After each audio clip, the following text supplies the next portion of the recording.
इधर रसोई की आंच अब सिर्फ सिलेंडर पर नहीं, हालात पर भी निर्भर होने लगी है। राजस्थान में गैस का गणित बिगड़ गया है। नियमों का इंतजार, सप्लाई में कटौती और बढ़ता डिलीवरी टाइम, यानी अब सिलेंडर खत्म होने से पहले नहीं बल्कि सिस्टम के हिसाब से खाना पकाना होगा। 25 दिन का नियम पहले से था, अब उस पर 15 दिन की देरी और जुड़ गई। ऐसे में हर घर के सामने वही सवाल, गैस पहले खत्म होगी या सिलेंडर पहले पहुंचेगा? ये रिपोर्ट देखिए। राजस्थान में रसोई गैस अब सिर्फ एक जरूरत नहीं बल्कि हर घर की टेंशन बनती जा रही है। आम उपभोक्ता पहले ही नियमों में बंधा हुआ है। एक सिलेंडर की डिलीवरी के बाद अगली बुकिंग के लिए 25 दिन का इंतजार अनिवार्य है। अब इस तय व्यवस्था पर नया दबाव आ गया है। तेल कंपनियों ने सप्लाई में करीब 20% कटौती का फैसला लिया है, जिससे पूरा गणित बिगड़ गया है। पहले जहां बुकिंग के 5 से 7 दिन के अंदर सिलेंडर मिल जाता था, वहीं अब यही इंतजार बढ़कर 15 दिन या उससे ज्यादा हो सकता है। भारत, जो अपनी गैस जरूरतों के लिए बड़े पैमाने पर आयात पर निर्भर है, इसका असर अब राज्यों तक महसूस कर रहा है। इसी के चलते राजस्थान के 1300 से ज्यादा गैस वितरकों को सीमित सप्लाई में काम करने के निर्देश दिए गए हैं।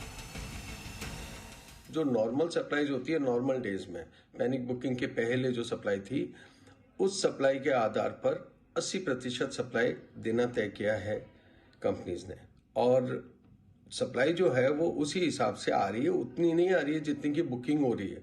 और बुकिंग ज़्यादा हो रही है, सप्लाई कम हो रही है। मैं पहले भी बोल चुका हूँ ये बात, इसलिए ये जो लाइन है ये कम नहीं हो रही है। जो 4-5 दिन की थी वो बढ़ के 6 दिन तक हो गई है, 7 दिन तक होने लगी है। तो बहुत जगह पे जहाँ कम कस्टमर्स हैं वहाँ पे एक सप्लाई आते ही बहुत सारी तारीखें ठीक हो जाती है। जहाँ ज़्यादा कस्टमर्स हैं वहाँ पे एक ट्रक आने में कुछ आगे पीछे तारीख ही नहीं खिसकती। तो ये थोड़ा सा हमें मानना पड़ेगा कि सप्लाई में थोड़ी कमी आई है। जयपुर सहित प्रदेश में हालात का असर अब जमीन पर दिखने लगा है। एक तरफ गैस बुकिंग करवाने वालों की कतार बढ़ रही है, तो दूसरी तरफ तेल कंपनियों के सप्लाई के कोटे में कमी के मैसेज ने साफ कर दिया है कि बुकिंग के बाद भी डिलीवरी में देरी होगी। जयपुर, जोधपुर, कोटा और उदयपुर जैसे बड़े शहरों में खपत ज्यादा होने के कारण सबसे पहले दबाव बढ़ने के संकेत हैं। बहरहाल सबसे बड़ी जरूरत है घबराहट से बचने की। समय रहते बुकिंग करवाना, गैस का सोच समझकर इस्तेमाल करना और अनावश्यक स्टॉकिंग से बचना ही फिलहाल आम उपभोक्ता के लिए सबसे सुरक्षित रास्ता है।